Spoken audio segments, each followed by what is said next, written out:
In Mark 1:41, there's a passage of scripture where Jesus is confronted by this leper. The leper comes to Jesus and says, "Jesus, if you are willing, will you heal me?"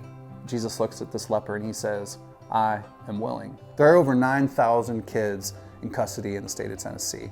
Over 900 of those kids will age out of foster care at the age of 18. 1 in 4 will become homeless.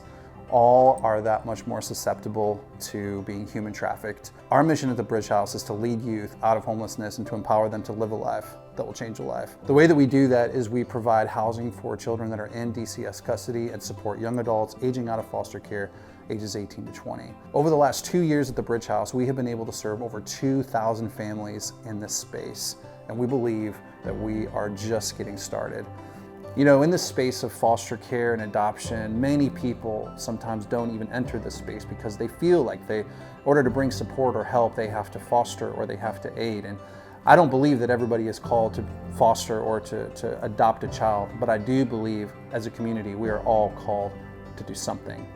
Are you willing to be on this journey with us? At the Bridge House fundraiser that I attended, I was really blown away by the sheer numbers of kids that are affected. I mean, when you're looking at the DCS kids that need support, I really wanted to get involved and do whatever I could to make a difference.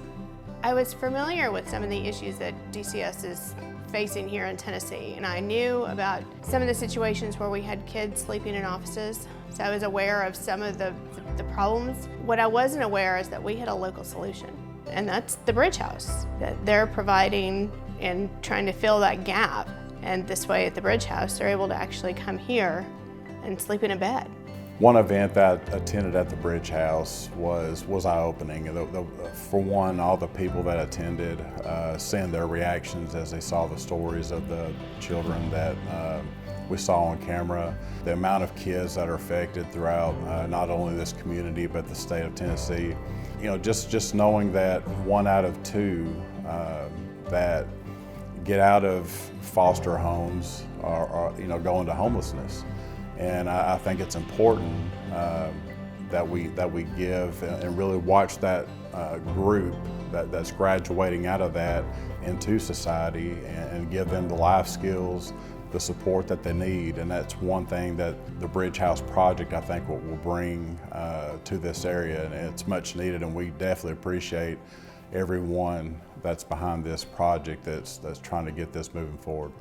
I feel like the community has so much to offer in mentorship or funds to help get a new house for the kids aging out, or to grow the house that already exists for the young kids. This is part of our community. These children are part of our community. They're part of our bigger family.